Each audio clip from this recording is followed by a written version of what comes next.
Hi అండి, నేను మీ Sajida. Welcome to Sajida's kitchen. పిల్లలు స్కూల్ నుంచి రాగానే వాళ్లకు నచ్చేలా మంచి రుచికరమైన స్నాక్ రెసిపీని చేసి చూపించబోతున్నాను.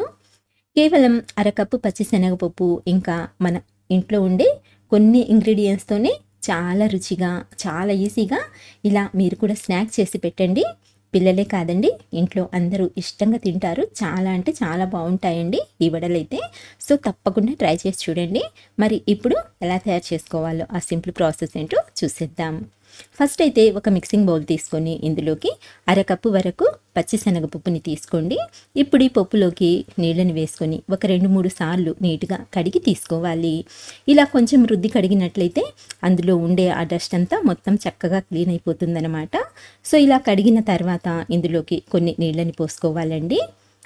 ఈ పప్పు మునిగి పైకి తేలేంత వరకు ఈ విధంగా నీళ్ళని వేసుకొని పైన మూత పెట్టేసి ఈ పప్పునైతే 1 గంట వరకు నానపెట్టుకోవాలి. ఒకవేళ మీ దగ్గర ఎక్కువ టైం ఉంటే 2 గంటల వరకైనా సరే నానపెట్టుకోవచ్చు అనమాట. చూడండి, పప్పు చక్కగా నానిపోయింది. నేనైతే 1 గంట పాటు నానపెట్టానండి.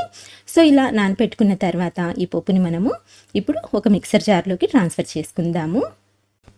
ఈ పప్పులోని నీళ్ళని వంపేసుకొని పప్పు వరకే మిక్సర్ జార్లోకి తీసుకోవాలండి. ఇందులో నీళ్ళేమీ ఉండకూడదు. సో ఇలా పప్పుని యాడ్ చేసుకున్న తర్వాత ఇందులో నీళ్లు పోయకుండా మెత్తగా గ్రైండ్ చేసి తీసుకోవాలి. చూడండి, ఈ విధంగా ఫైన్గా గ్రైండ్ చేసుకోవాలన్నమాట. సో ఇలా గ్రైండ్ చేసుకున్న ఈ పిండినైతే ఇప్పుడు వేరొక బౌల్లోకి ట్రాన్స్ఫర్ చేసుకుందాము. ఇలా మొత్తం పిండిని తీసుకున్న తర్వాత ఇప్పుడైతే ఇందులోకి మనము 2 మీడియం సైజు ఉల్లిపాయల్ని ఇలా సన్నగా పొడవుగా కట్ చేసుకోవాలి. చాలా సన్నగా కట్ చేసుకోండి, అప్పుడే టేస్ట్ బాగుంటుందండి. నెక్స్ట్ 2 మీడియం సైజు బంగాళాదుంపల్ని తురుముకొని, అంటే పైన ఆ చెక్కుని తీసి నీట్గా తురిమి ఇలా నీళ్ళలో వేసుకొని పెట్టుకోండి. ఇలా నీళ్ళల్లో వేసుకున్నట్లయితే మనకు ఈ తురుము అనేది నల్లగా మారకుండా ఇలా చక్కగా ఉంటుందండి. సో ఇప్పుడైతే ఇందులోని ఆ నీళ్ళన్నీ పిండేసి మనము ఈ తురుము వరకే పిండిలోకి యాడ్ చేసుకోవాలి. ఇందులో కూడా వాటర్ ఏమీ ఉండకూడదండి. వాటర్ ఉన్నట్లయితే మనకు పిండి అనేది పలచబడిపోతుందనమాట. సో అందుకని చెప్పేసి ఇలా నీళ్ళని పిండేసుకొని ఆ తురుము వరకే ఇందులోకి యాడ్ చేసుకోండి. ఇలా తురుముని వేసుకున్న తర్వాత 2 పచ్చిమిరపకాయలని కూడా సన్నగా కట్ చేసుకొని వేసుకోండి. అలాగే 1 ఇంచు అల్లాన్ని కూడా ఇలా సన్నగా చాప్ చేసుకొని యాడ్ చేసుకోండి. నెక్స్ట్ ఇందులోకి సన్నగా తరిగిన కొత్తిమీరని కూడా వేసుకోండి. కొంచెం ఎక్కువే వేసుకోండి, ఫ్లేవర్ బాగుంటుంది. నెక్స్ట్ కరివేపాకుని కూడా ఇలా చిన్న చిన్న ముక్కలుగా కట్ చేసుకొని వేసుకోండి. ఇప్పుడైతే 1/2 టీ స్పూన్ వరకు జీలకర్ర, అలాగే 1/2 టీ స్పూన్ వరకు వాముని కూడా యాడ్ చేసుకోండి.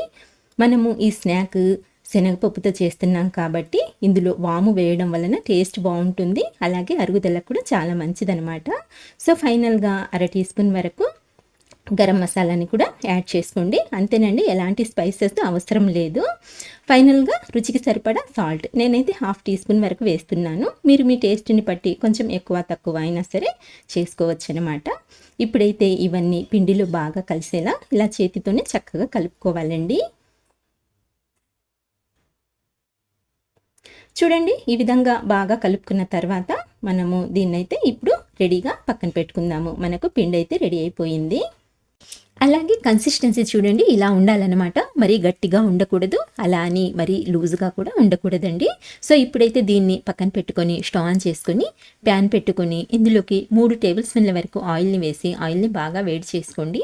ఆయిల్ బాగా వేడిన తర్వాత మనం ప్రిపేర్ చేసి పెట్టుకున్న ఈ పిండిలో నుంచి కొద్ది కొద్దిగా పిండిని తీసుకొని ఫస్ట్ ఇలా రౌండ్గా చేసుకొని ప్యాన్లోకి యాడ్ చేసుకొని తర్వాత వడల్లాగా ఒత్తుకోవాలన్నమాట. ఈ సైజులో వేసుకుంటే సరిపోతుందండి. మరీ పల్చగా కాకుండా కొంచెం మందంగా ఉండేలా పెట్టుకోండి. టేస్ట్ అనేది చాలా బాగుంటుంది. ఇలా ఎన్ని పడతాయో అన్నింటినైతే యాడ్ చేసుకోండి. మీరు కావాలనుకుంటే వీటిని డీప్ ఫ్రై అయినా సరే చేసుకోవచ్చండి, కానీ నేనైతే ఇలాగే ఫ్రై చేస్తాను ఎక్కువగా. సో ఇలా కొంచెం అడ్జస్ట్ చేసుకొని ఎన్ని పడతాయో అన్నింటినైతే యాడ్ చేసుకోండి. గ్యాస్ని అయితే లో ఫ్లేమ్లోనే పెట్టుకోండి.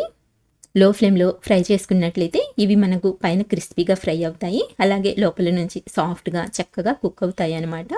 అలాగే వీటిని వేసిన వెంటనే కదపకుండా ఒక 2 నిమిషాల పాటు ఫ్రై చేసుకున్న తర్వాత ఇంకొక వైపుకి టర్న్ చేసుకోవాలి.